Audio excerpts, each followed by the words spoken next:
ഈ ക്ലേ വീഡിയോസൊക്കെ കണ്ട് ഒരു ക്യൂരിയോസിറ്റിയുടെ പുറത്ത് തുടങ്ങിയതാണ് ഈ ഒരു പരിപാടി. അപ്പോൾ ഫസ്റ്റ് അറ്റംപ്റ്റ് തന്നെ സക്സസ് ആയായിരുന്നു. അതിൻ്റെ വീഡിയോ ഞാൻ ഓൾറെഡി അപ്ലോഡ് ചെയ്തിട്ടുണ്ട്. നിങ്ങൾ കാണാത്തവരുണ്ടെങ്കിൽ ഒന്ന് പോയി കാണണം കേട്ടോ. പിന്നെ ഇതിപ്പോൾ എൻ്റെ ഒരു ഹോബി ആയിട്ടിരിക്കുകയാണ്. കാരണം നമ്മൾ ചുമ്മാ ഇരിക്കുന്ന ടൈമിൽ നമുക്കിഷ്ടമുള്ള കാര്യങ്ങളൊക്കെ ചെയ്യുവാണെങ്കിൽ വെറുതെ സമയം കളഞ്ഞൊന്നാകത്തില്ലല്ലോ. അപ്പോൾ പറഞ്ഞു വരുന്നത്, ഇന്ന് ഞാൻ ഉണ്ടാക്കുന്നത് കപ്പ് ആൻഡ് സോസറാണ്. പക്ഷേ കപ്പ് ഉണ്ടാക്കുന്ന വീഡിയോ എടുക്കാൻ പറ്റിയില്ല, എൻ്റെ സ്റ്റാൻഡ് എന്നെ ചതിച്ച്. പിന്നെ ഞാനത് എങ്ങനെയൊക്കെയോ അഡ്ജസ്റ്റ് ചെയ്ത് വെച്ചിട്ട് സോസർ ഉണ്ടാക്കുന്ന വീഡിയോ ചെയ്യാമെന്ന് വിചാരിച്ചു.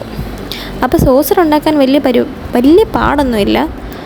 ആ ക്ലേ ജസ്റ്റ് ഒന്ന് പരത്തിയിട്ട് നിങ്ങളുടെ കയ്യിൽ റൗണ്ടിൽ എന്തെങ്കിലും ഉണ്ടെങ്കിൽ ജസ്റ്റ് ഒന്ന് പ്രസ് ചെയ്തിട്ട് കട്ട് ചെയ്തെടുത്താൽ മതി.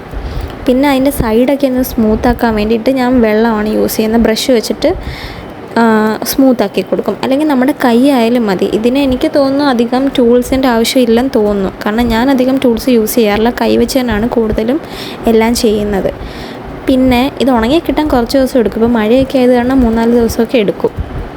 അപ്പം ഇതിന് പെയിൻ്റ് അടിക്കണമെങ്കിൽ തന്നെ 3-4 ദിവസം കഴിഞ്ഞിട്ട് നിങ്ങൾ പറ അടിക്കണോ വേണ്ടെന്ന് ഞാൻ ചെയ്യാം. വെറുതെ അടിച്ച് ചളവാക്കണ്ടല്ലോ എന്ന് വിചാരിച്ചിട്ടാണ് പെയിൻ്റ് അടിക്കാത്തത്. അപ്പം നിങ്ങളെൻ്റെ വീഡിയോ ആദ്യമായിട്ടാണ് കാണുന്നെങ്കിൽ ഒന്ന് സബ്സ്ക്രൈബ് ചെയ്ത് സപ്പോർട്ട് ചെയ്യണം. അപ്പം നമുക്ക് അടുത്ത വീഡിയോ കാണാം. ബൈ.